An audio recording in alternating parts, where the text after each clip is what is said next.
You know ID in the town all day. ID in the SEA. You know ID in the town all day. ID in the SEA. Hello and welcome to episode 380 of the fabulous Peltoncast, sponsored by our friends at Pagliacci Pizza. I'm your co-host, Kevin Pelton. And I'm Tristan Carsino. And we are coming to you in different locations this week. I'm in Seattle, Washington, home of the AL West leading Mariners. Wow. The Storm aren't even good enough to be representing Seattle, Washington. And I'm coming to you from Renton, Washington, home of the Super Bowl 48 champion Seattle Seahawks, who are playing a game this week. A game that counts in the standings and everything. And I will remember that it's happening. I'm so confident. As the Washington Huskies already have done. We will talk about that all later in the podcast. Obviously, we will talk about that before the Mariners, who by virtue of remaining there we go. 1/100th of a point ahead of the Houston Astros, retain the hammer spot in You the said podcast. they would get it whether they were tied I did. or not. I did, but it's fun to say it. That it's because of the one extra win and one extra loss. That's what they're doing it for. 100%. Do it for the hammer. Many people have been saying, do it for the rundown for the Mariners. Do it for the Husky baseball team. Do it for the rundown for the Mariners. We have a return to the rundown this week. Really? So that's exciting to look forward to. Return to the rundown. A return to the run, just because their season started, but they had a notable enough performance. I wasn't going to talk about them until they did. Okay. But let's start off with this week's beer, which comes from our friends again at Bale Breaker. We are returning to our search for Seattle's best IPA because I could not find any fresh hop beers when I went at Beer Junction earlier this evening, and that is the Skyward hops.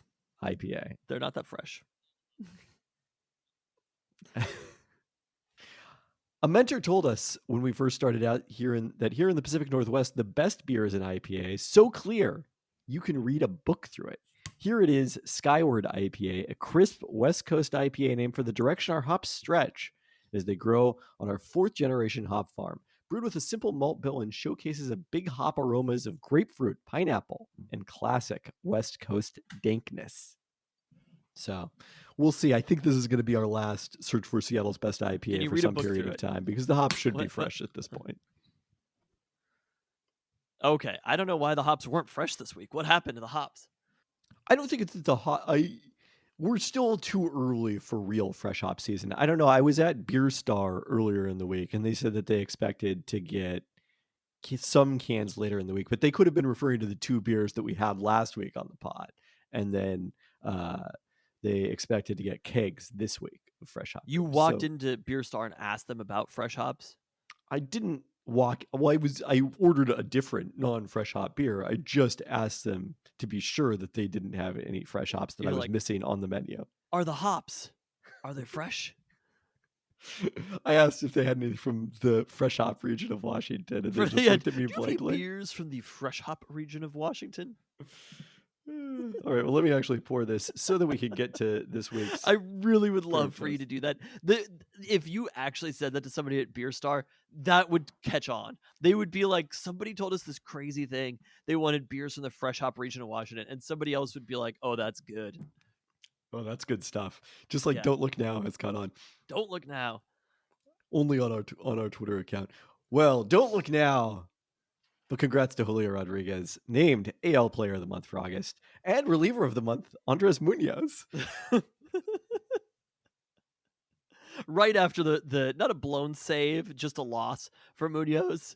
He got named AL Reliever of the Month like immediately after. Not technically part of August. It was already into September. I don't know why the MLB took them so long to announce the awards. Like, it's one thing if you're like waiting for the next business day, but they announced these on a fucking Saturday. Like, I don't know what's going on over there at MLB. They couldn't hold the vote. They were waiting for Munoz to take the loss. They were setting up Andres Munoz, and literally you told me that information about him being AL Reliever of the Month, and I was like, are you sure? What month are we talking? Look, so Julio was obviously an easy choice. He hit 429, 474 on base, 724 slugging percentage in August, 7 home runs, 45 hits in 23 games in the month of August for Julio Rodriguez, who also became, on Sunday, not in August, but in September, the first player in MLB history with back-to-back 25 homer, 25 stolen base seasons to start his career. There we go. 30, I will is say, incoming. all of the stats about home runs and stolen bases together that people love to bring up, I just do not care. Even though they are complimentary to Julio Rodriguez, who I love, I'm just like, I just cannot care about these stats. I feel like they are extraordinarily cherry picked, the stats that we're talking about. And also, it's just like, okay, cool, I guess. Like, that's great. This doesn't matter in any way.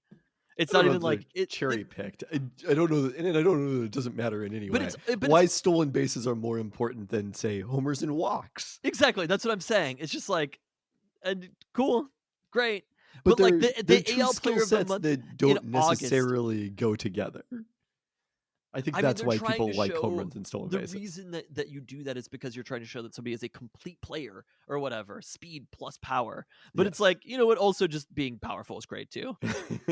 No, it's like Edgar Martinez was bad because he didn't steal a lot of bases. It's not like Ichiro was better than Edgar Martinez because of his stolen base totals. Not cherry picked is not exactly, I suppose, the right word, but like they're also dependent on Julio Rodriguez made his major league debut on opening day. Alex Rodriguez came up in July or whatever. It's not like Alex Rodriguez was a worse player to begin his career. Like, as much as you love Julio, A-Rod was a better player to begin his career than Julio was. 1996 A-Rod was, in fact, better than 2023 Julio, but there's still a month left in the season. We go. I don't think he's going to hit 356 or 353. Edgar hit 356. I thought Edgar... Did he hit 363 then? No, that could be it. All right, hold on. We're gonna need to go into this. One is we have those bats or had those bats that commemorated this before they thought better of giving people baseball bats as they went into games. More baseball bats at the stadium. Again, did they give them it's not going to happen. The way in? Yes. Wow. It was just a spectacular. Maybe all of your grandparents and parents and every single person in the suburbs was right that Seattle was safer in the 90s. Okay, let's instead do this guessing game. Highest batting averages, qualifying batting averages in Mariners history single season. I mean, those have to be two of them. They are two of them. I assume that there's the Ichiro 2004, I want to say, or was his 01 better? He hit 372. A-Rod in 96 is second at 358. Edgar had the 356 in 95. So it's 358 and 356. Yeah, there are both 96 and 95. You said 96 for A-Rod, 95 for Edgar. Yeah, they were not bad. I believe led the league back-to-back years. Ichiro then 352, 351, 350. Edgar 343 in 1992. Edgar 337 in 1999. Brett Boone, the real MVP in 2001 at 331, and then Edgar in 1997. That's Brett Boone's name on the Peltoncast. The real MVP. Still don't understand why he was on the scoreboard during the Husky football game on Saturday, but you know what? I enjoyed it nonetheless. Yeah. You always love to see him. So anyway, that's what I'm saying about these stats, is that it's not like this is the best of these two seasons. Again, there's stats that matter more, like WAR over your first 2 years, more important than home runs and stolen base combined. Remarkably, A-Rod did not go, and he did not have any 25-25 seasons in his first two seasons in the Major League. He only stole 15 bags in 96 and then had 23 home runs in 97 when he hit a mere 300. What was he even doing? No, he played 100. I mean, he played 141 games. He just didn't really hit for power that much that year? Yeah. Huh. It was the lowest home run total in a full season for him in his career, basically. So, all right, is for Munoz. He was deserving. He had 9 saves and 10 opportunities, a 1.93 ERA in the month, recording 20 strikeouts in 14 innings. Not the 202 I type out in the notes here. Even though quite clearly, as we were talking about, Justin Topa had the better month of August among the Mariners relievers. I mean, the saves are obviously what they're counting. It's so funny because I feel like obviously there were a couple of performances that Munoz had which were just lights out. But if you were to ask me, is there one Mariner in the month of August who didn't perform far past your expectation of them? I'd be like, oh yeah, it's Munoz. And then for him to end up being AL reliever of the month, it's just like, I mean, sure, great. But also the stats are kind of the emotional impact of some of the Munoz games were worse than the actual stats that he had and the consistency that Munoz had throughout the month. Yeah, there's three different things. There's like the conventional baseball stats view of Munoz's month, which is, wow, 9 saves in a month by a reliever, which, when you win 21 games, Yeah, no, that's not even there's a that lot more many saves. opportunities. Yeah. There's his advanced stats, which were good, not outstanding, but certainly very good. And then there was the emotions Mariners fans felt during his appearances, which was Bobby Ayala-esque. Yes. So you have to sort through those three different things. All right, also this week we are remembering Billy Shoemaker, who died last Thursday at age 80. Shoemaker made his mark in unlimited hydroplane racing as both a driver and an owner, began his unlimited racing career in 1960 at age 18, and won 2 ABBA Gold Cups and 2 national championships at the wheel of Miss Bardall before retiring after the 1976 season. Shoemaker returned to the sport as an owner in 2006, won another APBA Gold Cup in that role before selling after the 2014 season. So certainly an important figure, both historically and then during our period of time watching hydroplanes as an owner. And we have a lot of fun memories of Billy Shoemaker. All right, this week we do have a listener email follow-up from the Iowa listener. Oh, Nathan hello. Holmes. Okay. It is now in our fantasy league is the Iowa listener and somehow a rival of the Nebraska listener, Jimmer. They're trash talking each other in the fantasy football league.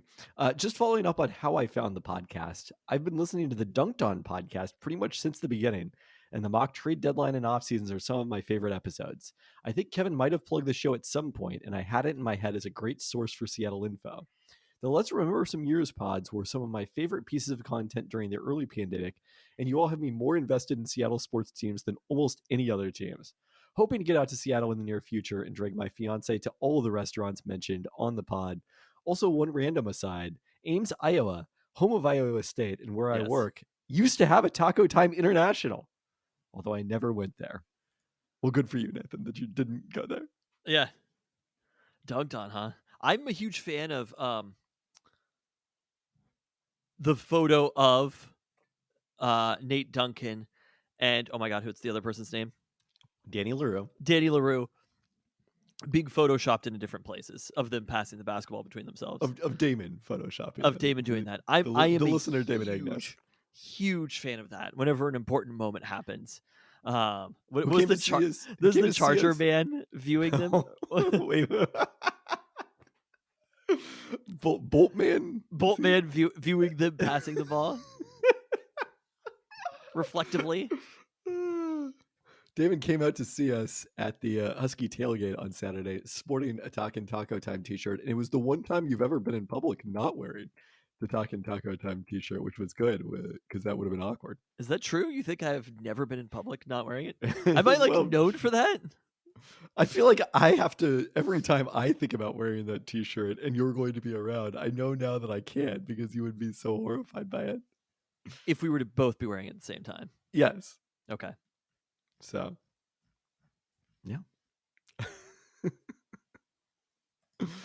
I also appreciate the fellow in Big Ten country, Iowa and Nebraska rivalry. I had no idea that would be a thing that would happen when we decided to do a Seattle sports podcast. Exactly. Although it's kind of funny, I guess in Ames he's more in Big 12 country. All right. Are we going to do the Seahawks up top here? We don't really have a lot of Seahawks talk this week because obviously they're not playing a game. They are playing a game. Did I screw this up again? Later this week, we are going to preview the Seahawks and the NFL season with third Pelton brother, Ben Baldwin. That will be in your feeds on Wednesday evening. So be sure to check that out. And I think we can talk more about the Rams at that point because I have not done the research yet. Okay, so we're just waiting on the Seahawks then for that.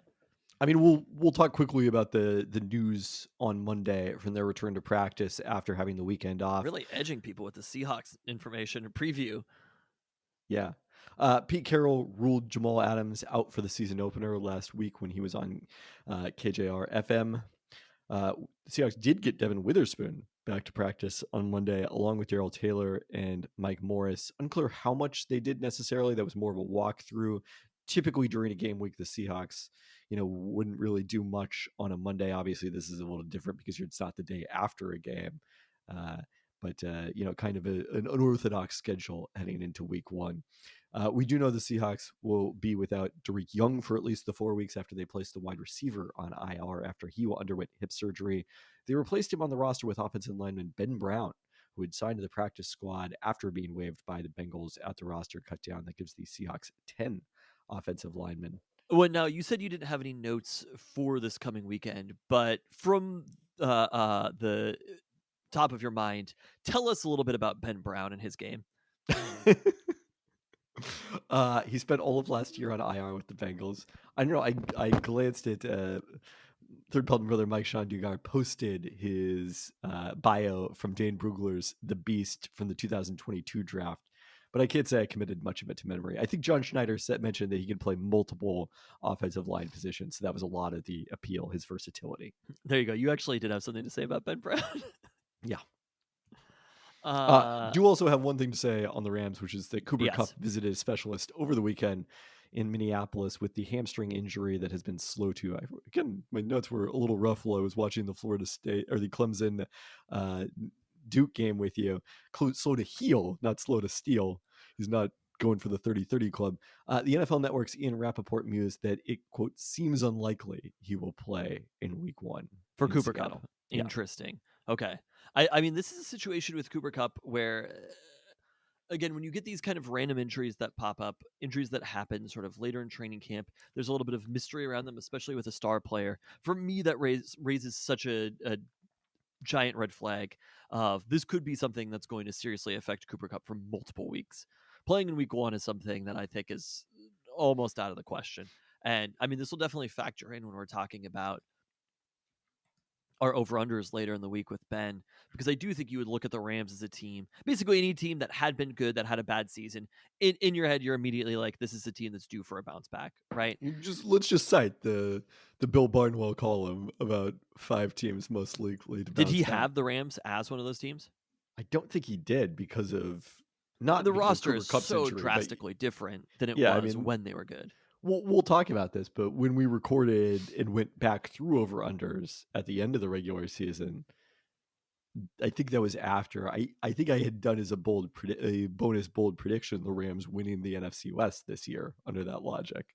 And then a lot of shit happened. And then, it makes sense. And now their defensive roster is Aaron Donald and a lot of rookies. And when I say that the Rams were good, I mean literally the Rams were just slightly above average. I believe they were the 6th seed, maybe the 7th seed. Not a very good team who happened to win the Super Bowl. Let me make that clear. Okay.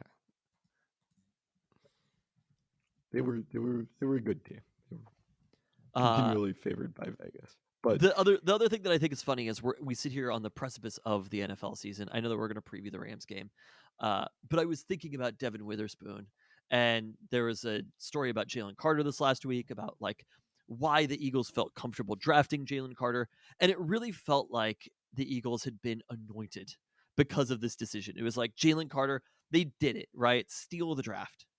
And it was hilarious to me thinking about that because Jalen Carter, I crunched the numbers, has not played it down in the NFL. And already the Eagles are like taking it. Maybe the Eagles aren't doing this. People are taking a victory lap on their behalf because this draft pick, their culture, et cetera, et cetera, et cetera. And all of those things could be extraordinarily laughable in like 6 weeks or something. It could be that the Eagles' season has fallen apart, that there's, defense regresses to the mean pretty drastically, like sacks year over year, not that repeatable of a stat. Turnovers aren't that repeatable of a stat year after year. So it was one of those things. And then in my head, I was like, we drafted Devin Witherspoon. Like, this just didn't work out. And I was like, no, Devin Witherspoon also has not played it down in the NFL. We were excited about Drake Woolen last year at this point. We did not think that he would be in the conversation for best young corner in the NFL by the end of the season. Like, it was like maybe Tariq Woolen would be a capable NFL starting cornerback. Even in wildest dreams, he exceeded. But when you actually start playing the games, that's when you should judge rookies. Not after the preseason, not after the draft, not after the preseason. Once you actually start playing football games is when draft picks should start being judged. Except, of course, Jackson Smith and Jigba. No. Him at training camp. Videos in training camp with a broken hand. Steal of the draft.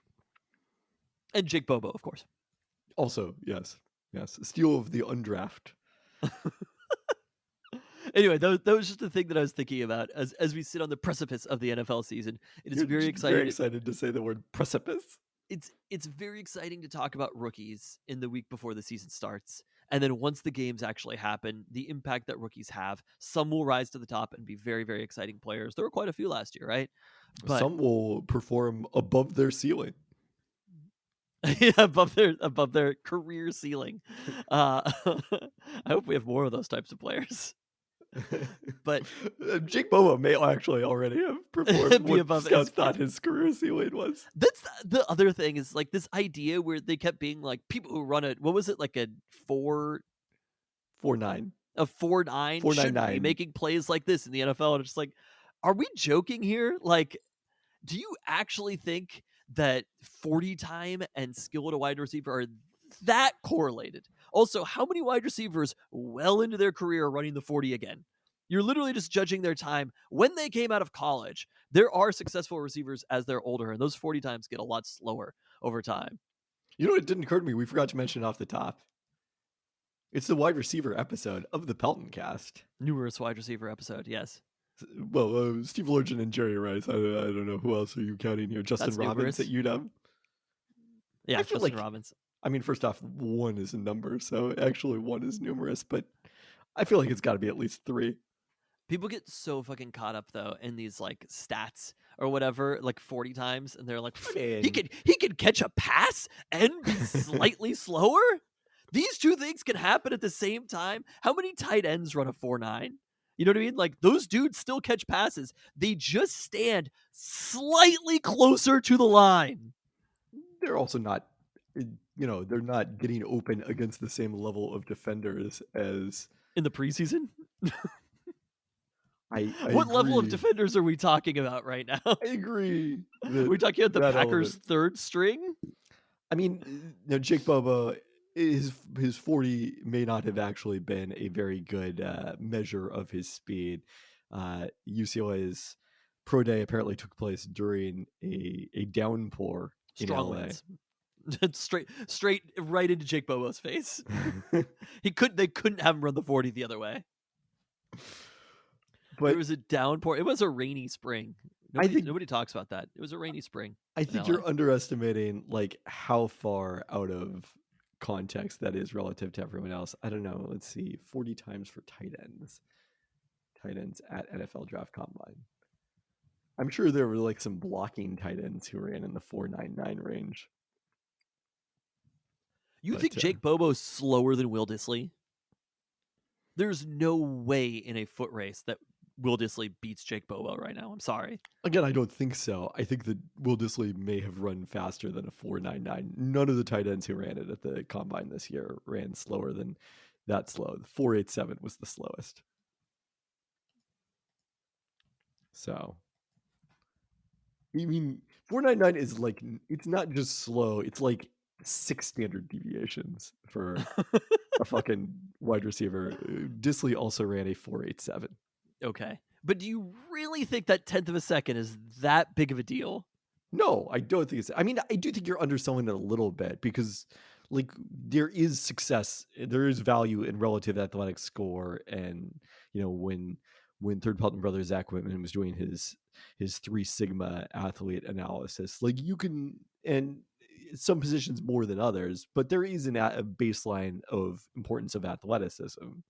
I just don't think the 40 is necessarily individually by itself a measure of it. So,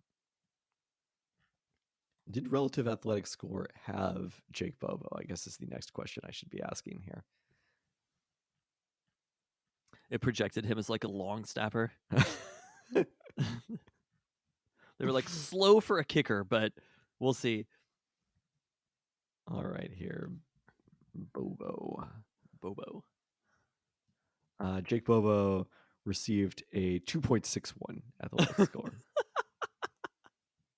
So it's not good, but there are other receivers and other Bobos as receivers had lower athletic scores than him. I'll put it this way. Wait, what do you mean? Literally Bryce, other players named Bobo? yeah, Bryce Bobo. I mean, I just searched for Bobo. Bryce Bobo apparently was a wide receiver at Colorado. He had a 1.52 relative athletic score. Someone named Bobo Wilson from Florida State, 2.09. Bobo Bethard, 1.57. So it's not the Well, lowest. okay. Yeah, he's not the slowest Bobo even. He is, but again, slowest, yes. Least athletic is Least a different athletic thing. Bobo. Philip Bobo, the Wazoo wide receiver, is ahead of him at 2.86. End-to-end speed, like it is a valuable thing in the NFL, but it's probably an overrated skill in the NFL, especially without pads on. Yes, I agree that it is likely overrated. There are a lot of fast people. There are a lot of fast people. They're not all that productive. Anyway, that's our Seahawks preview, I guess. Again, plenty more to come on the Seahawks and the rest of the NFL with Ben later this week. Let's get to the roundup. We'll ask him if a person who's as slow as Jake Bobo could even catch a ball. Let's start with the Sounders, who played a pair of matches last week, came away with 4 points. It was a long-awaited victory last Wednesday in August as the Sounders took a 1-0 lead through Jordan Morris just after halftime, only to see Sebastian Drissi equalize in the 72nd minute. Looked like another draw before Albert Rushnak, in at halftime for Joao Paulo, scored the winner in the 90th minute, snapping, I believe at that point, a 7-match winless stretch for the Sounders across all competitions. On Sunday, the Sounders looked well on their way to making it 2 wins in the week with a 2-goal lead at home against Portland in the second half. Raul Ruiz opened the scoring in the 9th minute with his first goal since June 10th. Vallejo Chu scored in the 30th minute in his return to the starting 11. But Chu received a second yellow in the 53rd minute, and Portland scored twice in a 4-minute span after that to share the points. Sounders did have the better of expected goals, which they did not in Austin, but were done in by an Evander Wonderstrike for Portland's second goal. Sounders still temporarily back up to second in the West, but LAFC have 2 matches in hand. Salt Lake has 1 match in hand, leaving both of them ahead of the Sounders in points per match. Some of that difference will be made up this weekend as the Sounders are off, which does offer some hope that perhaps the next time they play, we'll be able to see Christian Roldan's return as he continues to ramp up his workload coming back from a concussion. Are you sure they're second in the West? There's not glitches in the computer? I mean, I can check again. I don't know that there were any Labor Day matches that were played. That this team doesn't seem like they are playing very good at soccer. They are not playing very well at soccer right now. But the part of it is the West is really bad. It's like the NBA Eastern Conference. There are 6 East teams ahead of them. Okay. So that's a lot of it. And LAFC, after their strong start, has come way back to the pack. They're now at 1.54 points per match, a mark that would put them 6th in the Eastern Conference. But it's good for second in the West. OL Reign took advantage of the earliest red card in NWSL history to snap a 3-game regular season losing streak on Sunday. Orlando keeper Anna Morehouse was sent off in the 3rd minute for a denial of a goal-scoring opportunity on Reign forward Bethany Balser, who had to leave the game after the challenge. The Reign broke through against a 10-player defense in the 49th minute when Jordan Heidema drove home a rebound of a Rose Lavelle miss. Reign were back to their first choice lineup with Jess Fishlock and Megan Rapinoe starting, but Claudia Dickey remained in goal, this time kept a clean sheet. NWSL regular season breaks this week for the knockout rounds of the NWSL Challenge Cup. As the number 1 seed in that tournament, the Reign will host Racing Louisville on Wednesday in one semifinal, while Kansas City hosts North Carolina on the other side earlier in the evening. A win would allow the Reign to host Saturday's final, which will be played at 9:30 a.m. Pacific to accommodate a national TV window on CBS. So possible to do the doubleheader of OL Reign if they advance in the NWSL Challenge Cup's final and UW football against Tulsa later in the day.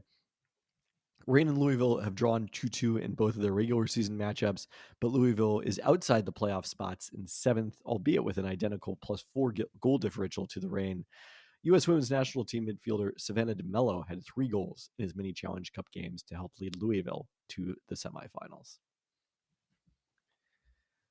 The Seattle Storm cannot figure out who they should be losing to in terms of helping their draft positioning. After losing twice to Chicago in a span of a week, their next game, they beat the LA Sparks 72-61 on Thursday to, at that point, give Chicago the upper hand in the race for the last WNBA playoff spot.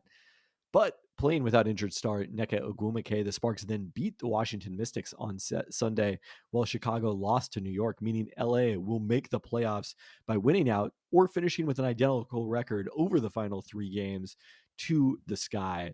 Their schedule, Sky play at Indiana, so another team that is in the lottery, but frisky lately, got a nice win against Dallas the other day. The Minnesota Lynx will be playing for playoff positioning, and then they finish at Connecticut, and the Sun are locked into the 3rd seed. So a legitimate possibility of them resting starters in that one. 2 tough games for the Sparks before they finish the season next Sunday in Seattle. They are at Connecticut and then at New York. So Connecticut, nothing to play for at this point. The Liberty still have their eyes on the number 1 overall seed if the Las Vegas Aces were to lose in the final week.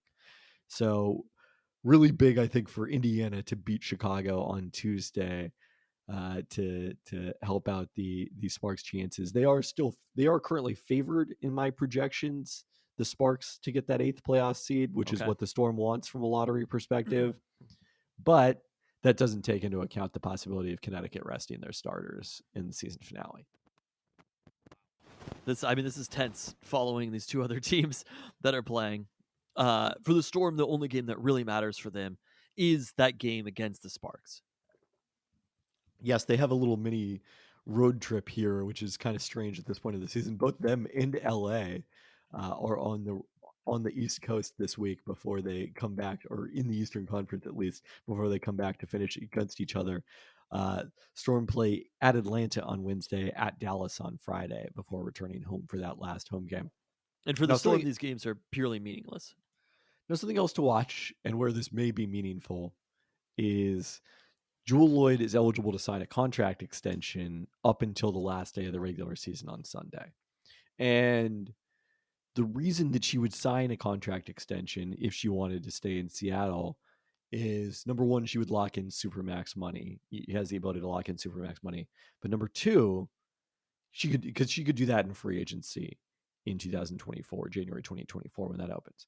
But if she signs an extension, the Storm is part of that, offer her a time off bonus using their cap space that they have open right now, and allow her to make more than the maximum salary this season. We were unsure whether that was something you could legally do, but Indiana did it with Erica Wheeler earlier this year. They were not as part of an extension, but they just gave her a time off bonus using their available cap space. What does that mean? So a time off bonus means the team basically pays you to not play overseas. And since Jewel Lloyd has not played overseas, she would be an ideal candidate for this. And the Storm, because they have not yet filled Ivana Dojkic's roster spot, that is something else to potentially watch this last week of the season, is whether they do add someone, just to have them have their rights for next season, basically would be the reason to do that. But currently they are sitting on 34,570 in cap room, according to herhoopstats.com. So not inconsiderable bonus that they could offer Jewel Lloyd on top of already the most money she could make. And now I talked to Jewel Lloyd, I think most recently, it might have been 3 weeks ago now. It was definitely a couple of weeks ago, for a story that ran last week on ESPN about her season and, just kind of how she trained off the court in terms of taking up pickleball is something she plays competitively and hopes to go pro in at some point.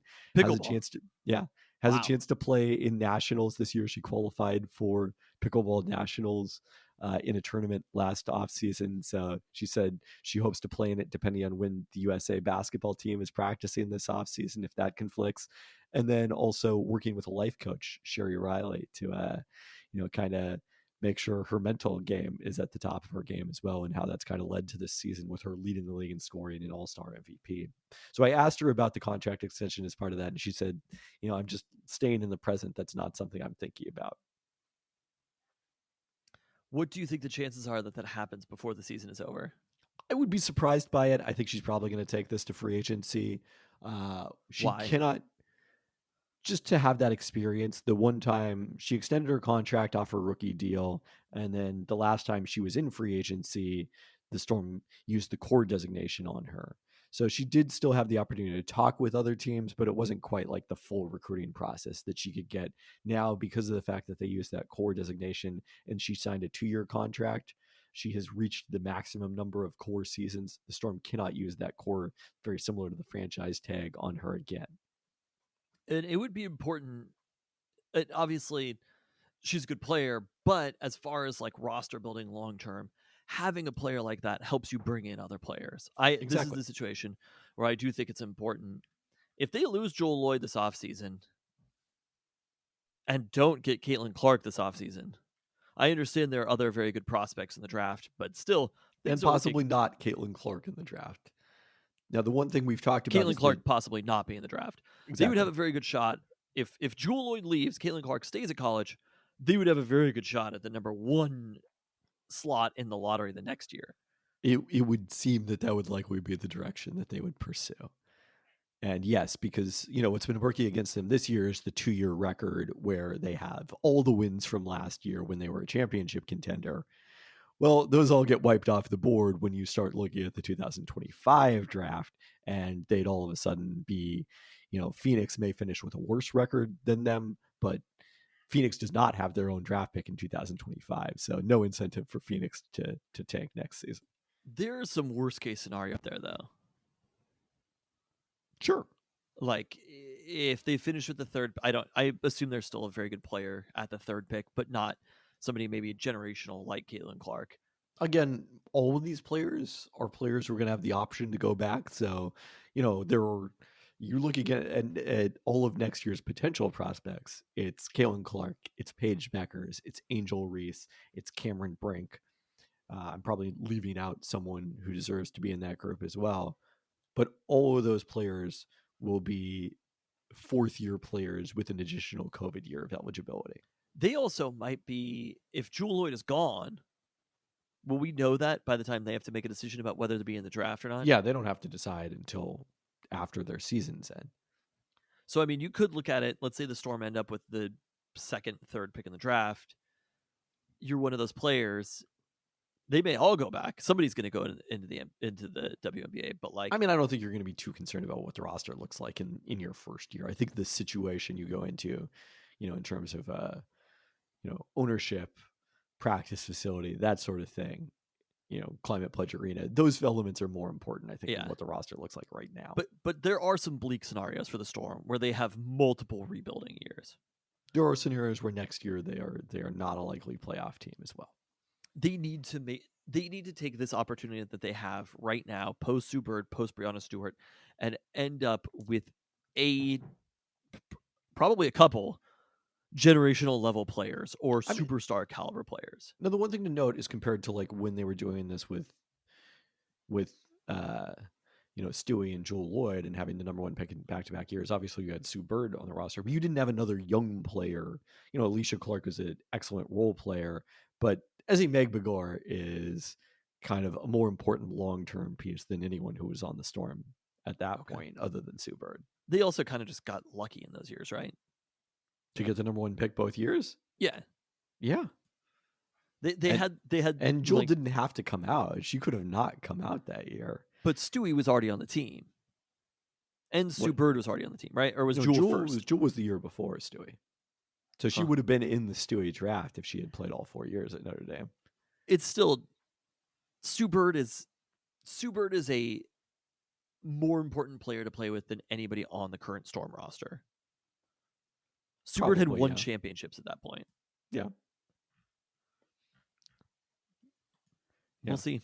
Well, I mean, this next week will play a big part of that, especially the extension for Jewel Lloyd, and how things fare between the Sky and the Sparks. That's going to be an interesting thing to watch.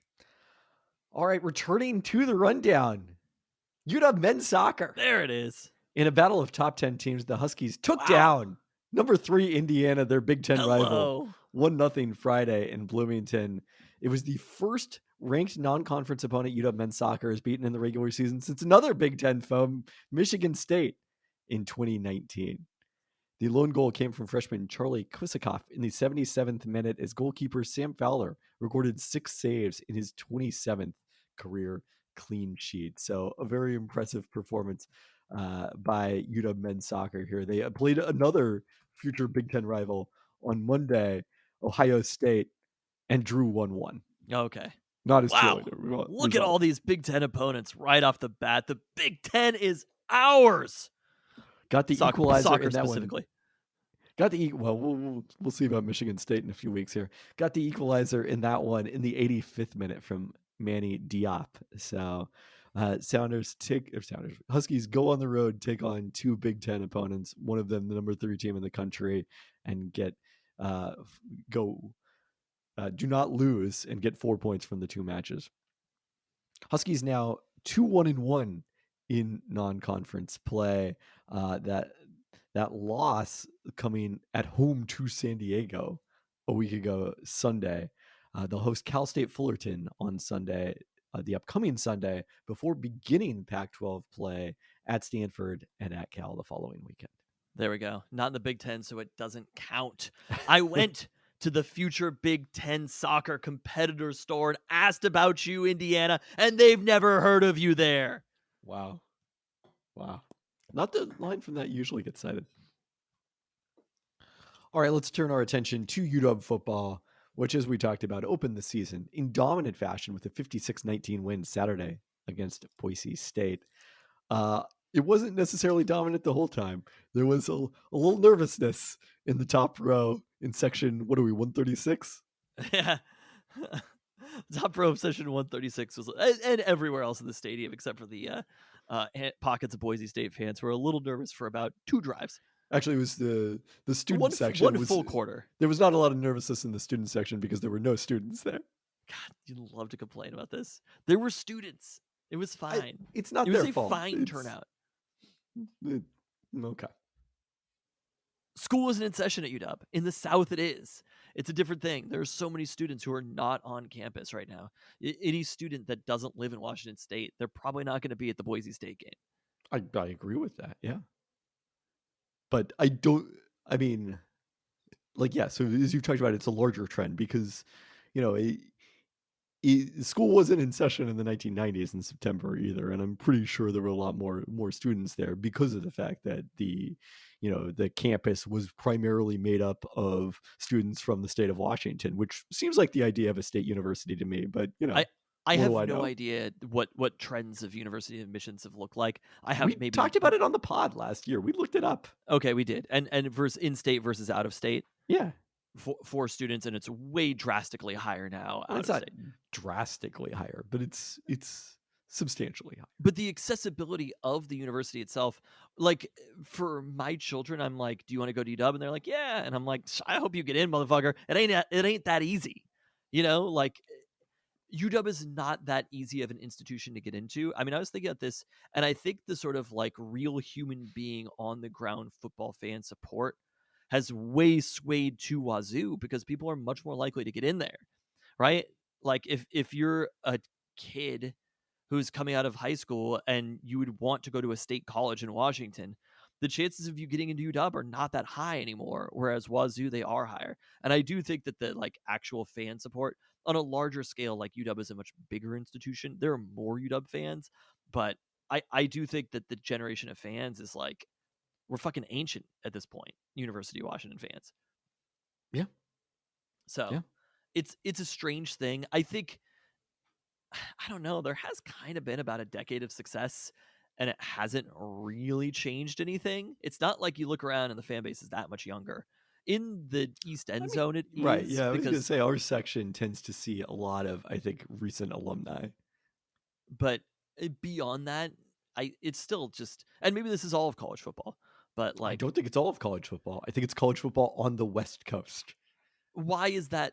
Well, do you think colleges on the West Coast are more inaccessible? Big football colleges on the West Coast are more inaccessible than other parts of the country? I think yes, but also like the types of students, the college football is just not as central to life on the West Coast as it is. Like if you go to Michigan, even if you're not from Michigan, if everybody else is going to the football game, you're just going to go to the football game because that's what everybody does. I mean, not everyone on campus, but enough people that you never have to worry about are they going to fill the student section. You talk about the level of competition, and I'm so skeptical about that, about how there's like certain sports dollars to go around. It probably is true when you're looking at it on the macro level, but I just can't imagine somebody being like, well, I don't pay attention to Husky football, I like the Kraken. Like that, to me, those two things don't equate. But it's I more the people, someone who moved here from, to take a job at Amazon. They might jump on board on the Kraken. You're not jumping on board on UW football Why not though? What they're because the best team in the. it's not professional sports. Like So you think that they would with the Seahawks, but not the Huskies? college football, I'm not saying that, college sports are strictly a product of people who went to that school because, our college football fandom comes from our dad who did not go to the University of Washington, but did grow up in a period of time when like they were the show in town. There were no Yes. professional sports when he was a kid here. No, I I mean don't know that's how I kind of felt the about era that that I'm 1 year of talking the about. pilots. Yeah, that's kind of the era that I'm talking about, of when the like UW just like fan base more than students was developed, right? Those eras, obviously the Don James era, times like that, but that's kind of like that generation's prime, right? That's their prime football going days. But I do think that there's a part of it, of the upper campus thing, where they kind of want it all, right? They want to say that the it's as valuable of an athletic department as Big Ten programs, and at the same time want to have students who are from out of state, and the out of state tuition and the caliber of the program, the institution educationally, without accepting students from in-state. And it's kind of hard to have both of those things at the same time. Eventually it will come back to hurt the Yeah. university. I mean, I think that as much as everyone wants to talk about point fingers at Larry Scott and George Klivikoff, to maybe to a lesser degree Klivikoff, given that he just got here, I think what happened to the Pac-12 is much more a function of the role of college sports in West Coast life than it is any individual decision maker. So I'm not 100% sure that I agree with that, though, because as the thing that we've seen is that 10 of these institutions are valuable institutions on the open market, right? I don't know. I mean, are Stanford and Cal valuable institutions in the open market, or are they willing to take anything to stay out of the Mountain West? They that's part of it, but they're still they're still in the ACC. You know what I mean? I don't know when it becomes a full share in the ACC. Maybe it's a very, very long time. But I mean, I guess at the very least, 4 of the schools are important enough to be in the most important conference in the country, right? Or one of the 2 most important conferences in the country. I have Big Ten bias. We're in Big Ten country. You understand. 4 of them were important enough to be in the Big 12, which is a very clear demarcated number 3 conference or whatever. Like, this is the exact pecking order that a conference probably should have. If it's 12 teams, 4 that are elite, 4 that are medium, 4 that are small. But so I don't know if that's exactly it. I think that USC and UCLA left and it radically changed everything. And the money would have been lower on the deal with USC and UCLA than the Big Ten or the SEC, because that point about it mattering more. But I think it's more that their elite programs are just kind of slightly better elite programs. If you take the top 4 from the SEC and you take the top 4 from the Big Ten and you take the previous top 4 from the Pac-12, those other conferences, their top 4 were better. And that's where that's where the it matters more is important, but our top 4 are kind of like right there after them. Does that make sense? I suppose so. Ohio State it's not like the Big Ten doesn't have the deal with Fox because of Illinois, because of Iowa, because of Nebraska. You know what I mean? I mean, we talked last week on the pod about Iowa and how important college football is there. I mean, it's not. I understand that, but TV deal wise, that's what we're talking about. We're not talking about how important it is. We're talking about TV deal wise. The deal with Fox is for Michigan, it's for Ohio State, it's for Penn State, maybe it's for Wisconsin. That's Sure. it. There are a few programs that actually command that kind of money, and they're mostly programs that don't. And the rest of the programs in the Big Ten happen to be lucky enough to be aligned with really fucking important programs. In the same way, median fan avidity in the Big Ten is higher than it is in the Pac-12. I agree with that, but that doesn't matter to TV money. It matters a little, but it doesn't matter at the high end. It might be the difference between 50 and 40 million, but it's not the difference between a conference existing and a conference not existing. I mean, Ohio State how matters. important TV money to you also depends on how much money you're making from ticket sales and things of that nature. TV money matters to everybody, though. I'm not saying it doesn't matter to everyone. Obviously, you're gonna try to get the most you can, but there's TV a reason... money and exposure is the most. It is God to these programs. I mean, I think there's a reason the Big Ten didn't break up, even though, as you've mentioned repeatedly, there are levels within the Big Ten. Up. That's what you should be saying. It's not done. No, conference realignment isn't finished. Over a long enough timeline, every conference's life expectancy goes to zero. We just got in there and we're kicking programs out in our heads. Watch yourself, Jimmer. But I think once the pool is big enough for everybody, like it matters less than when the pool starts to shrink. That's why USC and UCLA got out, because they saw the pool shrinking for the for the Pac-12. Yeah. So, anyways, the Huskies played a football game. We should maybe wait. Hold on. I had one more thought. This was something. This is not conference realignment related. This is just heading into the season. Everybody played great. UW looks like a very good team. You might look around and see that there are a number of players on the roster who are not going to be there next year. And it's one of those things where I think this is a two-part thought that I had. Number one, in the same way that we talked about this repeatedly during the Russell Wilson era, we should be appreciating this moment. Yes. Because we should be appreciating this moment with Michael Penix as quarterback of the University of Washington, with Rome Odunze as wide receiver at the University of Washington, the whole lot, right? Braylon Trice, et cetera, et cetera. We should be appreciating this moment. The number 2 point is, Baby Fantasy Genius was like, we're screwed next year once Michael Penix is gone. And I have to illustrate that the quarterback for the University of Washington in the 2024 season is probably not on campus right now. I don't know. I mean, I think Dylan Morris in his 6th year in the program, he's probably going to be pretty good next year. I think people are still underselling Dylan Morris because of the fact that he played exclusively in a John Donovan offense. But how about this? The quarterback for the University of Washington in the 2024 season may not be on campus right now.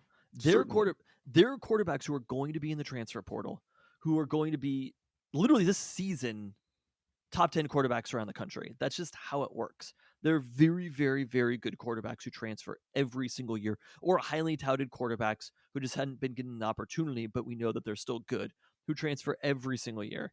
And what Kalen DeBoer is doing, so while we see Michael Penix being successful in this 2023 season, the thing that should be in the back of our mind is every motherfucker out there in the rest of the country is seeing this too. And that is an important thing, because college football is not what it used to be. And when whatever he does with Michael Penix, seeing how he kind of came out of nowhere, good seasons at Indiana or whatever, and is now an NFL draft prospect, possibly a Heisman candidate, people are seeing that and they are noticing, and it is going to be important and helpful for the University of Washington in 2024 and beyond. So that was just a thought that I had, which was Michael Penix's success right now in front of us is so fun and so exciting, and it will pay dividends next year and the year beyond. I agree. Michael Penix Jr. now has 3 games with at least 450 passing yards. He had precisely 450 on Saturday. Everyone else in the history of the University of Washington program had 1 Jake Browning? No. Jake Browning never had to throw that much. His career high was 405. I believe that was in the Arizona State in 2015. So I guess that was the year before. Keith Price? Nope. Topped out at 438 in the Alamo Bowl. Wouldn't be Jake Locker. just definitely not Jake Locker. Not in the top 10. You have to complete the passes for them to count for the yards, right? You're missing two quarterbacks who are in the top 10 who have thrown for at least 404 yards, which is what you takes to get in the top 10, Eason? including one of them you won't get. It's Kerry Conklin in 1989. Somehow had 428 I just yards. assumed that they would all be new because they didn't pass that much in the olden days. They did pass during one era in particular. Cody Pickett. Cody Pickett yeah. has he also or previously had 4 of the top 10. Penix bumped him down and now has 4 of the top 10. Pickett threw for 455 against Arizona in 2001. Wow. I mean, you could make an argument that Michael Penix is the best quarterback in the University of Washington history. It's going to be a discussion, knock on wood, I hope to have at the end of this season. So I had my list We of... could have it. You don't have to knock on wood. We could just determine it's no if he's not.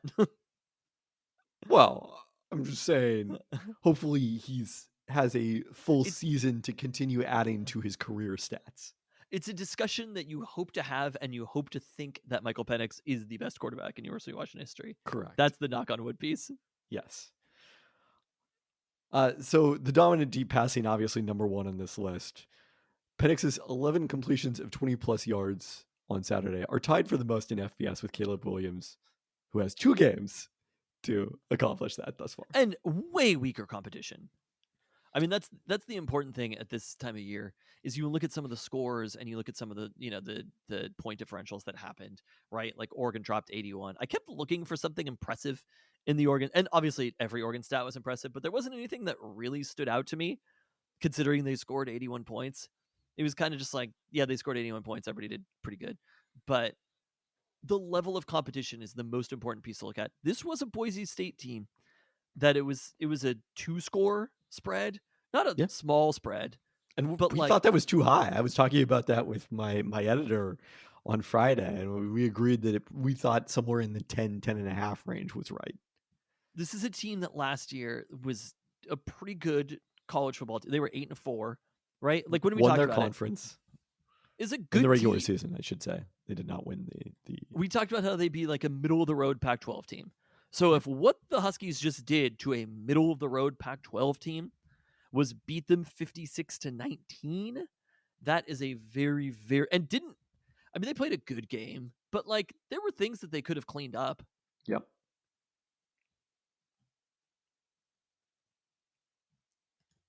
I mean, Boise State in their opener last year played a pretty good Pac-12 team in Oregon State and lost by 17 on the road.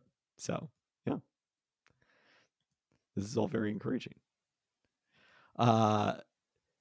There were 3 receivers with at least 95 yards, led by 7 catches for 132 yards and a touchdown for Rome Odunze. Also a big day for Jalen McMillan. Jalen McMillan's finally coming into his own. Caught 2 touchdowns. Ran for a 19-yard touchdown in a Wildcat play. Will be interesting to see if that'll be in the formation regularly going forward. Also, completed a pass of 9 yards. Wait, did he? Was that after we left? No. I might have been... I think I might have missed that series. That was early in the game. When the offense was struggling, Odunze had the completion. Jalen McMillan? Jalen McMillan, yes, not Odunze. Huh. All right, number 2, takeaways. The Huskies had a pair of interceptions. One of them coming fairly late with Carson Bruner, but also a Cam Fabiculanan interception. They only had forced more than one turnover in a game 3 times last season. The opener against Kent State, Stanford, and Colorado. And then lastly, they contained Taylon Green as a rusher, which was a big fear of mine in particular coming into this game. He had 4 carries for 37 yards, but not a big factor, I would say, rushing the football. Yeah, I mean, it worked out kind of incredible how this game, it's one of those situations that we talked about. We had the hype going into the game, the number 10 ranking, which was terrifying for us. Yes. There's all of the just running it back aspects. where we've seen it go wrong so many times. Look at May still. Just the Montana element was still in the back of my mind. And this wouldn't have been, if they'd lost the game, it wouldn't have compared to Montana. Agreed, without question. But the thing we didn't specifically say is that after the first two series, it was like, oh God, they figured out Ryan Grubb's offense. Like they had a full off season to scout him. They figured out all his tendencies, and Boise State was tremendous at shutting down almost anything at the line of scrimmage, like their attempts to throw, wide receiver screens and that sort of thing. Anything going east-west did not work out. But it turns out that to accomplish that, they brought a bunch of men into the box, and that any time a receiver beat, his defender one-on-one, which he was wide open going through the secondary, which is great. Because Michael Penix Jr. is very good at throwing passes to those receivers. And yeah, I think you mentioned there was the one drive. The Huskies were still trailing at this point, I believe 9-7 maybe. And there were like back-to-back deep balls that Penix just missed on. He missed the first one. The second one, I think it was Jalen Polk went up and did, or maybe it was Jeremy Bernard who went up and just didn't catch the other one. It fell out of his hands at the goal line. Yeah, but I mean, it would have been an extremely difficult catch. When we had those two plays, it was like, I mean, it was McMillan, I think, who was open on the first one, and Penix just missed the throw by a couple yards. It definitely was like, okay, we're fine. Like, we are going to start hitting these. I thought we'd hit it a couple of times, not over and over and over again. You might think at some point they would adjust to it, but which the Boise State defense was not bad last year. And if it was very good. It was the strength of their team. They lost a lot of starters. So even still, schematically, you'd have to assume that they'd be able to do something about it. But I do think the emergence of Jalen McMillan as, right now, to me, wide receiver pecking order, he's number 2 clearly over Jalen Polk. I don't think there's ever any question about that. I think if Jalen McMillan is going to play the way he played in week 1, I mean, he is a legit threat in a way that he's never been in his career. So to have both him and Odunze at the same time, it's sort of like when you're underselling Jalen McMillan. He had 1,000 receiving yards. He had more touchdowns and more catches last year than Rome Odunze, who did miss one game. So that was a factor in it. For some reason, I don't know what you're thinking of Jalen McMillan's doing. I mean, he had 1,098 yards. Jalen Polk had 694. Okay. Well, seeing that game that Jalen McMillan played, it was incredible. I mean, he was open on almost every play, and some of the tosses that Michael Penix had, he missed a few throws too of balls that he was trying to squeeze in or whatever. Like, Penix did not play a perfect game by any means. And I think the thing that we have to remember from last year was that sometime the Huskies offense was always extraordinarily good. They basically didn't have any bad games. But sometimes it just took a while to get going, not necessarily in the game, but even to like 3rd, 4th down. Sometimes this was an offense that they just kind of keep coming at you, right? It's just like, if you're constantly throwing these deep balls, eventually you can open it up or whatever. They get space. It's a relentless offense to play against. And I think that's what happened against Boise State, was the relentlessness of it. It just wore them down at some point, and then it was an onslaught. And you have to score. I mean, we talked about this last year. You have to score constantly to keep up with that Husky offense. And it was just shocking standing there in the stands, looking at the wide, you look at all the wide receivers who are out there. You're like, okay, like there's Polk, there's McMillan, there's Odunze, there's Jeremy Bernard or whatever. It looks the same. That never happens in college football, where you look out and you're just like, this is the same offense as last year, almost to a T. So it's an exciting thing to see all of those players coming back for another year and performing at the level that they did in this game. They scored 4 touchdowns in the second quarter alone. And then in the second half, after punting on their second drive, touchdown. And the last of those coming again with Dylan Morris at the controls, throwing a touchdown to Josh Cuevas, the transfer in his first game with the team. Jack Westover also just fully unleashed in this game. Love Jack Westover. So the part of the offense, what do you think Jack Westover's 40 is? It might be faster than Will Dissly's. I feel like he might be faster than Will Dissly. I think he might go 4.85. All right, what did not go well was the run game offensively. Running backs with Cameron Davis out for the season combined for 62 yards on 15 carries. You take away a 21-yard Will Nixon run, 41 on the other 14. Nixon was very effective, generally 48 yards on 6 carries, but just 12 on 7 carries for starter Dylan Johnson. Sam Adams, the second's only carry, went for -3 yards. Daniel Ngata had the only other running back to get a carry. He had one in garbage time, basically. I'm unconcerned. I'm a little concerned. I think one of the things that was like overdetermined was when the team struggled running the ball, people would not point to the number of offensive line starters they lost from last season, and that's kind of the biggest change in this roster from last year. But instead would look at running back, and running back's ability is a meaningful, differentiator at the college level in a way that is not at his statistically at the NFL level, but it's still not as important as how things are blocked. I think you also have to look at the way that Boise State seemed to scheme this game. Yeah. Again, the same thing we just talked about, putting everyone in the box. Yeah. So, the only reason it would really matter, I mean, really to have a run game at all, but like to have a run game that is successful against any box is if you have to become one-dimensional and run the ball.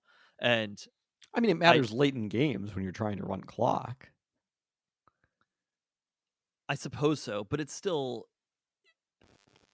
dependent on the pass game as well. And the pass game was so effective that they didn't need the run game. And if Boise State had all of a sudden changed their game plan, I think the Huskies might have been able to run the ball better. And those screens and plays like that might have worked better. It's one of those things where you can't be like, well, they didn't do everything perfect. That's like, they still were playing against a competent defense. If literally every single thing that you try to do is successful, then the defense isn't even trying, or you're playing an extraordinarily talentless team. And that's not what Boise State is. Boise State had a game plan. They executed their game plan. It was a bad game plan, but they did it. And they stopped the things that they wanted. A lot of punting. Yeah, I mean, I'm happy I'm not a Boise State fan, but except when they play Oregon. But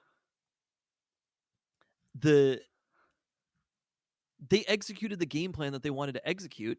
It just didn't really include stopping deep passes as much. And if that's what they chose to try to stop for the Huskies, was any short intermediate stuff, there are going to be other teams that are going to scheme differently than this. And I think running will be more successful at that point. I agree. I would have been nice to see Dylan Johnson look a little faster to the hole. There was one play in particular where there was a cutback lane available and he found it, but it took him a while, and he probably would have scored if he had found it immediately. But we'll see. It was also he had limited work during training camp to some degree coming back from injury. So hopefully he will continue to improve over the course of the season. Also, shout out to Boise State punter James Ferguson Reynolds, who had 5 punts of 50-plus yards among his 7 on Saturday. The other thing that stood out on a negative sense was Elijah Jackson, who earned the cornerback spot opposite Jamar Muhammad in training camp, getting picked on repeatedly. According to PFF, Boise State completed all 4 passes against him, along with, I believe, a pair of pass interference calls. He was also repeatedly the force defender on the perimeter on some of the big screen plays that Boise State was able to hit. There are 2 big plays here, a pair of 50-plus yard catches out of the backfield to Ashton Jeanty. So he gave way at times to Davon Banks. They rotated a lot at pretty much every position defensively, but particularly at cornerback. And Banks had 4 pass breakups in the game, 3 of them on third down. Only Carson Bruner, who came in with the deep reserves, was rated better on defense by PFF. I don't think the coaching staff missed that. I mean, Kalen DeBoer was very defensive of Elijah Jackson's performance when he was asked about it on Monday. So we'll see. I mean, obviously they've seen a lot more of him than we have, but it was not great on Saturday. The Pac-12, 13-0 final season. Incredible. I mean, granted, there's not been like a lot of marquee opponents, but it's also just like Florida and Boise State relative to teams that other conferences played. Yeah, true. And also, and TCU. It's just avoiding any embarrassing losses in week 1 is an accomplishment in and of itself. These were massive victories too. This wasn't Colorado like over TCU, yes. Florida is just not. That was not surprising. Although Utah was doing it without Cam Rising, I suppose that part of it was probably pretty surprising. I think Utah looks pretty dominant. I don't know. Maybe Florida's just straight bad. But they lost 30-3 to. I just happened to see. I was going through Oregon State's schedule in the bowl game last year, so yeah. Oregon State crushed Florida 30-3. Yeah. Yeah. No, not great. Not great at Florida. They may not want to face any Pac-12 foes for a while. No, the Pac-12 in general looks very good. Not great news for us right now, with everybody kind of peaking at the exact same time. But it's early. Obviously, no conference play has happened yet. We'll have to see. But it is kind of fun to have this last year of the Pac-12 be a rejuvenated Pac-12 in a way that it hasn't been for so long, where it feels like, fingers crossed, maybe the champion will be into the playoff this year. I mean, the downside is potentially everyone just, beats up on each other. That's kind of the Pac-12 way. It'll be interesting to see. I mean, teams probably just aren't going to move around that much after week 1 other than Clemson dropping from above UW in the rankings. But it'll be interesting to see where, Utah relative to UW after their performance. All right, this weekend, the Huskies host Tulsa, which beat Arkansas Pine Bluff 42-7 on Thursday in their season opener. Coming off the bench behind starter Braylon Braxton, redshirt freshman quarterback Cardell Williams went 13 of 14 for 223 yards and 3 touchdowns, including an 80-yarder in his college debut. Braylon Braxton and Cardell Williams are such college football names. I know. It's like, I'm pretty sure that both of those players have been on UW before. Braylon Braxton sounded to me like an Oregon quarterback. I had to double check that he hadn't transferred from there. Okay. Which he had not. Braxton, who is the returning starter, threw 2 interceptions in his 4 attempts before leaving the game. Yikes. I haven't heard anything about what their depth chart is going to look like at that position this week. That's going to be an interesting question. New head coach for the Golden Hurricane is Kevin Wilson, the former Indiana coach who spent the last 6 years as offensive coordinator at Ohio State. Tulsa ranked 95th by FPI, similar to last year's Kent State team, which ranked 97th after losing their season opener 45-20 at UW. So, are they worth discussing in specific, Tulsa, or is this just UW's playing Tulsa? Do we have a general sense of how this should go? I think Cardell Williams was worth discussing. I don't know about the other players. I mean, also the Arkansas Pine Bluff is in FCS opponent, so this was not the strongest start for Tulsa in terms of level of competition. But it gets much harder in a hurry for Tulsa. Their next game after UW is Oklahoma. Okay, so it gets real in a hurry for Tulsa. Percentage chances of victory? 95. Yeah, I'm going to say 95 too. It would be shocking if UW lost this game. Yes. This would be Montana level shocking. All right, it is time for the hammer. And that means your favorite segment. Don't burn yourself. We got Mariners hot takes coming at ya. Baseball is a long season. And a team's fate can change as quickly as the wind or the arrival of September. Things can get stagnant, and this team is in a desperate need of a shakeup. Otherwise, they'll go the way of the Ichiro's 2001 Mariners with a pathetic finish to the season. JK. No, literally. JK. That is what the doctor ordered at the beginning of the season when the hitting wasn't doing too good. Who's the doctor they told you to go see? This team is in need of a jolt of exactly what Kelenic has to offer. Cade Marlowe has fallen out of the rotation, and Mike Ford has had some nice moments, but a left field, right field DH combination of Teo, Kelenic, and Canzone, of course, is easily an unstoppable force for the stretch run. Perfect roster. And the doctor has been in session lately, absolutely demolishing AAA pitching on a rehab stint. He is focused, rested, and ready to clinch the AL West. So get him up ASAP, Jerry, because this offense is in need of about 50 cc's of pure Kellenic. Terrific. We've come a long ways from your worry that the Mariners' It's been a whole success was week. due to Kellenic That was an injury. August problem. It's September now. 5 hits and 12 at bats entering Monday at AAA Tacoma as part of this rehab assignment. 3 walks, a 533 on base percentage, 950 OPS, even though he does not have an extra base hit yet among that group. Yeah, I feel the same way. Like there was once a question, and I was once a little worried, like, what does this mean for Sam Haggerty's spot when Jared Kelenic comes back? But especially you look at one of the things that was exposed before Haggerty came back when the rosters expanded, and the pessimist was pleasantly surprised by that one, was that the Mariners had gotten really left-hand heavy with Marlowe, Ford, and Canzone in the lineup. And, the lineups against left-handed pitchers did not look that great, or your pinch hitting options when a lefty came into the game. So I think Kelenic for Marlowe is the logical roster move at this point. Yes. Also, Haggerty had that screaming hit on Sunday. When almost, I think it did make it all the way to third base, I guess, eventually. There we go. No, more crucially, had the throw to help preserve Saturday's lone victory against the Mets. Keaton Marlowe makes the most sense. On Friday night, Mariners lose to the Mets. Start of September. September starts. I'm like, wow, 21-5. Can we do better? And the answer was no. So it's far, still technically on the table. It would take a very impressive rest of September. 1-3 so far in September.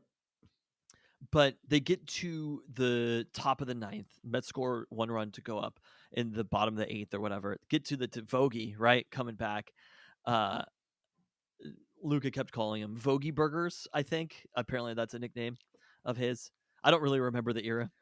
I vaguely remember him being on the Mariners, but it's sort of just like I might have dreamed it. I would like to, I guess they played against each other this past weekend. They have been in the same room. Dan Vogelbach and Mike Ford. Yeah, they're a little different, but the Mets have like 4 Dan Vogelbachs also. Anyway, so the leadoff runner gets on top of the ninth inning against the Mets on Friday. I think it was France who walked. They pinch run Caballero, and he gets picked off immediately, basically ending the game. Canzone comes up with a hit later. I am furious at this. In a way that I never imagined I could be angry at baseball since the year 1995. Like the gall to pinch run Caballero instead of Haggerty, and then have him get picked off in that moment. Me and Caballero are done after that. That was it. Yeah. And you didn't get the Death Cabbie for Cutie t-shirt. The fling either. is over. I'm like, what have you done for me lately? This is Sam Haggerty's job. Okay. And he should have been on there. He would have stolen second. The single would have driven him in. Honestly, they'd probably still be undefeated in September if that had happened. The vibes would have been so good. You can't disprove it. Yeah. What's the term? It's Schrodinger's. What was the extra point that comes back to get you? Schrodinger's extra point. It's Chekhov's extra point. Chekhov's. Okay. There was Chekhov's pickoff, right? I don't know that it's the same way. The point was that it was a meaningless, seemingly trivial extra point in the third quarter or second quarter, but we knew it was going to come back to matter. That's why it was Chekhov. Yes, a guy getting picked off in the ninth inning of a 1-run game. We know that's going to come back to matter. What you're talking about is a scenario where the Mariners are both undefeated in September and what they currently are in September. That's Schrodinger's pinch runner. Yeah, Schrodinger's pinch runner. Yeah, okay, that's what I'll stick with. But it was one of those moments where it was like, that happened, and it just, you could feel everything tilt. Something about the Mariners, I think, genuinely are. Things were going so well for them. They've had some hard opponents or whatever. The Mets are good. They're all on the road. The Reds are a good team. The Mets are a better team than they seem. The Mets are a dangerous team. the hitting, it honestly felt kind of similar to the Royals, where it was just like the Royals on the road, not in Seattle. Every ball they hit just kind of found a way to a hole. I don't So know. Some of them found a way out of the park entirely. I think the Reds are a little bit different, but the Mets had, like the Vogelbach single that won them the game. It was just like slapping it through the hole, just fouling off a bunch of pitches and then making a play. And I think these have all been rough losses. The Mariners have had moments in every single one of these games. I mean, even earlier today against the Reds, right? Like you get Julio at the plate 2 times with the bases loaded and 2 strikeouts. It is brutal, those 2 moments. You obviously can't blame Julio. He's been amazing, AL player of the month or whatever. A deserved one, not like Andres Munoz. But the first strikeout with the bases loaded, that one was especially brutal and really felt like when that happened, I was like, it's just not happening today. Because in August, when the Mariners have had those moments, they've gotten singles and they've gotten grand slams. Yeah. They mentioned on the broadcast the other day, like, kind of, it was something that I had said about the Julio 3-run homer in Kansas City. Like, you just are like, oh yeah, get 2 guys on, and then Julio hits a home run, and then the Mariners have the lead. And like those things had just kept happening. But those things don't happen forever, which is why you couldn't just like project forward that the Mariners were going to keep winning 80% of their games, even with Dom Canzone on the roster, and continuing to hit the digger and make Italian hand gestures as he runs the bases. Truly incredible time to be alive. Canzone is still awesome. None of this is Canzone's fault. What he did in Cincinnati today and also in the Mets series, he was excellent in all these games. He's honestly the only cleanup today. Was he cleanup? That's what very high in the order. I mean, looking at his swing, I'm like, Canzone kind of just has a power swing for a smaller dude, right? But like, he almost reminds me of, he's not as tall as Kyle Tucker, but like it's a little bit kind of like that in a way, his swing. Yeah. I mean, we also saw like when Jeff McNeil homered on Sunday while choking off. It's like, you don't really need to be like monstrously large or like swing super hard. You just need to swing uppercut and hit it in the right spot. Fast hands. I mean, watching Pete Alonso, I'd never really watched Pete Alonso play before, and how fast his hands are. I mean, you've watched him in the home run derby, right? I guess they don't show his hands because they're showing the ball. Derby. It's obscene how fast Pete Alonso's hands are coming through the zone. That was kind of shocking to me watching his swing. I was like, yeah, I just learned that Pete Alonso is a good player. Today I learned during his weakest season in several years, right? He was very good against the Mariners. He regressed hard to the mean. The Mariners hadn't lost by more than 2 runs since July 19th before Sunday. Now it's happened back-to-back days. Sunday, I think actually kept. Yeah, both of these losses did keep alive the streak that I've been tracking, which is the tying run coming to the plate in the 9th inning. It's kind of shocking how often it's happened. That last did not happen against the Red Sox, and I believe July 31st. Even down 4 runs with the tying run coming to the plate today. Yeah, it was, again, it's kind of ridiculous. You were comparing it offline to the Seahawks streak under Pete Carroll of like 1-score games. Yeah, I mean that's what it felt like. There was obviously that era when in the Russ era, even when the team wasn't necessarily amazing, but you would always in the back of your mind be like, we can win this game. Yeah. And I think that's what happened. I mean, the Mariners went down 5-0 against Cincinnati on Labor Day. And I was like, they just need to chip away at it, and then they'll get the 3-run homer or whatever. And that's what hasn't happened. They haven't had the breakthrough moment yet. I mean, they did have it on Sunday. They did get the back-to-back homers and that one from Canzone and Mike Ford, and then they didn't build on it. Exactly. Yeah. They never quite got there. But I was like, just chip away at it. They get Julio up with a chance to take the lead with the tying runner on first in the 7th or the 8th, and then Julio back up in the 9th as the tying runner at the plate. And, obviously he strikes out on both of those. Still, I think he had a good approach in both the at-bats, but it's one of those things where you're like, I think I'm going to be celebrating in a second here. In a way that I think the Seahawks run was probably the most comparable to it, where you just never feel like you're out of a game. And I haven't felt that way about Mariners games since literally probably 1997. Last year I didn't feel that. If they got down, I was like, this game's over. Yeah, I mean, even the late 90s, they just scored so many runs that they were always in it, probably. The last road series loss before this weekend against the Mets was June 23rd through June 25th at Baltimore. So farewell to that streak, which was pretty impressive. Mariners playoff odds per Fangraphs down to 80%. They're still 33% to win the division.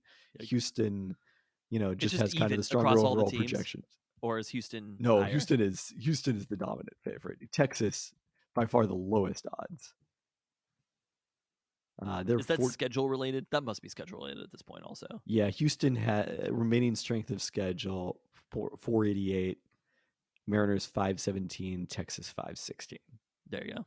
And Texas just has the weakest projection of And these they play three that teams. series in Seattle. Probably their hardest series. Yeah. Oh, well, Texas, they play home and road. Houston, they just play at home, right? Oh, okay. Am I remembering that correctly? So, because it's the final 10 games of the season are against those two teams exclusively, which could be fun or could be completely terrifying.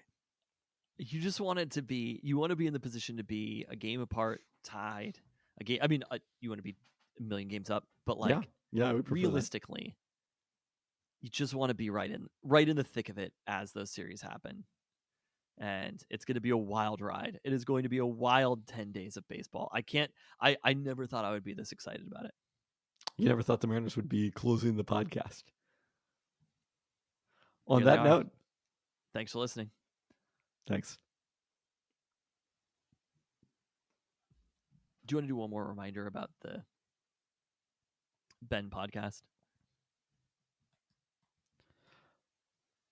On that note, reminder everyone that we'll have our 2023 traditional Seahawks preview, NFL over-unders with Ben Baldwin coming out later this week. Planning for that on Wednesday night. Thanks for listening. Thanks.